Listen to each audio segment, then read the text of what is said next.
Ya, pernyataan Kepala BKKBN tadi tampaknya memang memunculkan beragam respon, begitu kontroversi dan reaksi, khususnya dari kaum perempuan.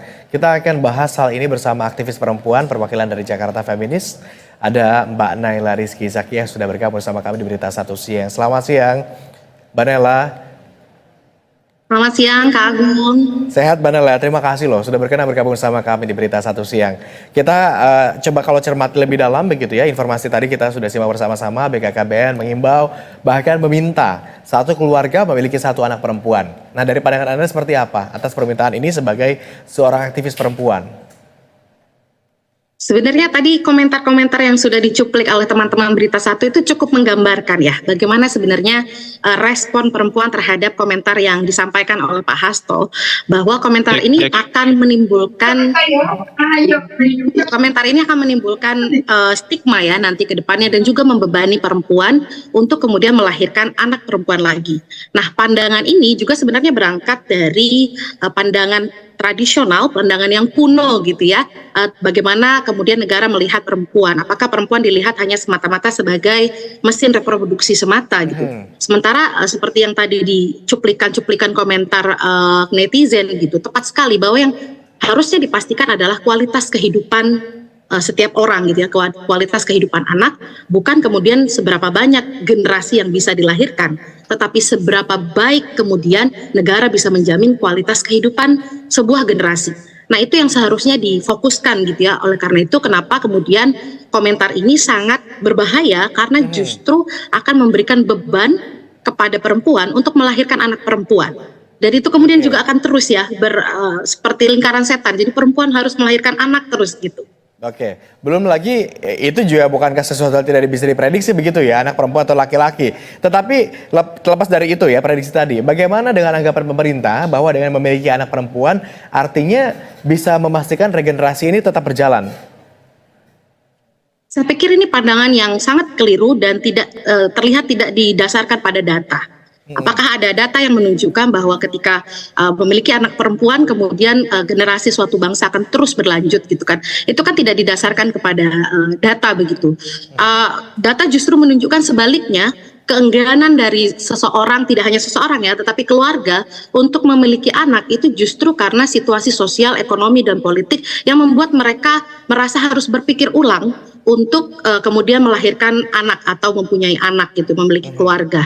Nah, ini kan berarti harusnya catatan kritis dari negara ya, bagaimana negara bisa memastikan hak atas pendidikan, hak atas ekonomi dan lain sebagainya itu kemudian mendorong orang-orang untuk kemudian tertarik gitu ya untuk punya anak, bukan Sehingga kemudian dihimbau untuk punya anak. Oke, sehingga kalau itu semua terpenuhi begitu ya, tatanan kebutuhan tadi terpenuhi, warga atau keluarga pun dengan sukarela pasti akan, oke, kita sudah siap untuk memiliki anak lagi begitu ya. Tapi kenyataannya Iya, kita tahu tantangan itu masih terjadi begitu ya, sehingga orang kemudian enggan untuk menambah anak begitu. Iya betul Mas Agung, saya pikir kita juga harus kembalikan konteks reproduksi itu sebagai bagian dari hak asasi manusia. Jadi kalau sampai keluar himbauan ini, maka ini sebenarnya berpotensi melahirkan pelanggaran hak asasi manusia. Nah, Komnas Perempuan dan juga kemudian Undang-Undang Tindak Pidana Kekerasan Seksual itu sudah mengategorikan pemaksaan kehamilan sebagai bagian dari tindak pidana kekerasan seksual. Nah, jangan sampai himbauan ini turunnya nanti di lapangan akan kemudian melahirkan pemaksaan kepada perempuan untuk melahirkan anak perempuan. Nah, itu akan nanti bahaya, bisa masuk kategori tindak pidana kekerasan seksual. Oke, Mbak Naila, kalau begitu kita segera konfirmasi juga. Kebetulan sekarang sudah bergabung bersama kami Kepala BKKBN dari Pak Wasto Hardoyo. Pak Hasto. Ya, Assalamualaikum warahmatullahi wabarakatuh. Waalaikumsalam warahmatullahi wabarakatuh. Terima kasih Pak Hasto sudah bergabung bersama kami di Berita Satu Siang.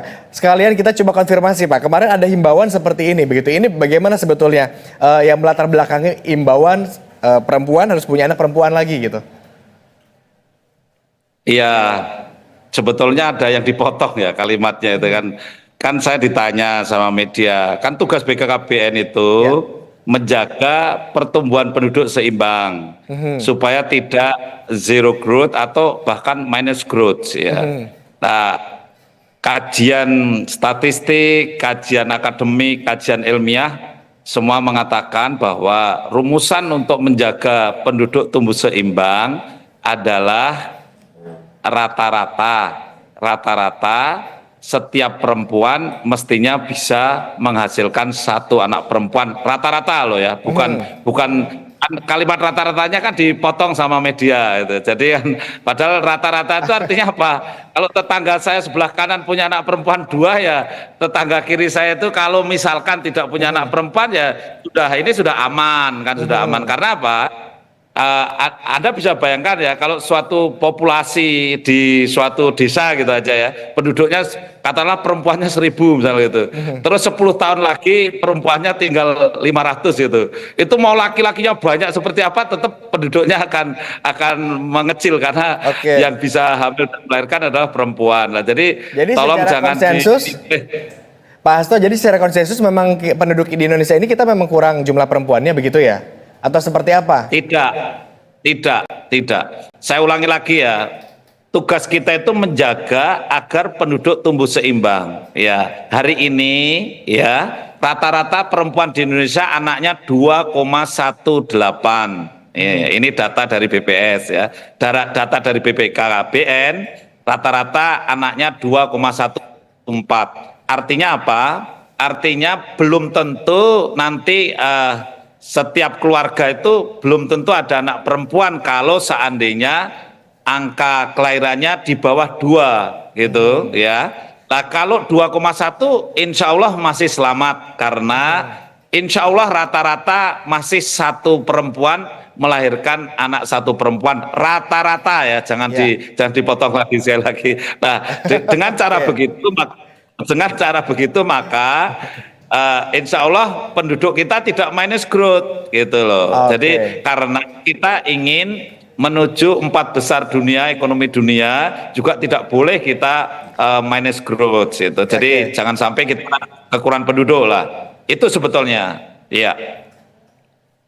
Pak Hasto, kita tahan dulu. Ini Mbak Naila kayaknya udah senyum-senyum dari tadi. Mbak Naila udah nggak sabar pengen menyampaikan sesuatu. Gimana Mbak Naila ini?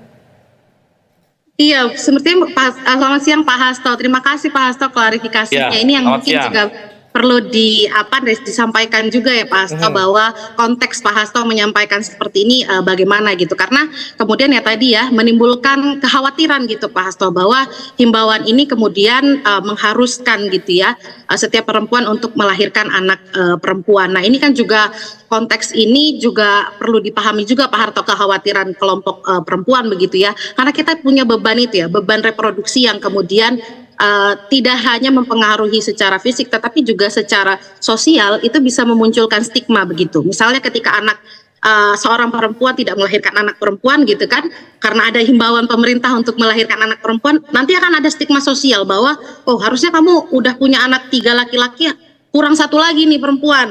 Jadi kan sudah tanpa ada himbauan pemerintah pun sebenarnya masyarakat kita itu sudah menuntut gitu ya, kurang lengkap kalau keluarga itu anaknya cuma 1 gender gitu. Nah, ini beban bagi kami sebagai perempuan untuk kemudian berbahaya gitu ya buat kami ketika kami dihadapkan dengan ekspektasi masyarakat tentang bagaimana perempuan seharusnya berproduksi begitu. Mungkin yang ingin coba digarisbawahi oleh Mbak Naila adalah kenapa yang selalu ditekankan ini adalah kepada perempuannya gitu ya. Pak Hasto mungkin bisa konfirmasi, kita media sebenarnya ini menjadi wadah konfirmasi untuk semua pihak begitu ya, supaya ini menjadi lurus, supaya tidak ada yang meleset dari makna yang sesungguhnya ingin disampaikan. Pak Hasto silakan. Ya, terima kasih Bu Naila ya. Jadi itu himbauan kita sampaikan juga kepada media ya. Artinya bahwa kajian statistik dan akademik ini jangan dipelintir, jangan kemudian dipolitisir gitu ya, karena ini kajian statistik dan akademik bagaimana strategi untuk menjaga agar penduduk tumbuh seimbang ya.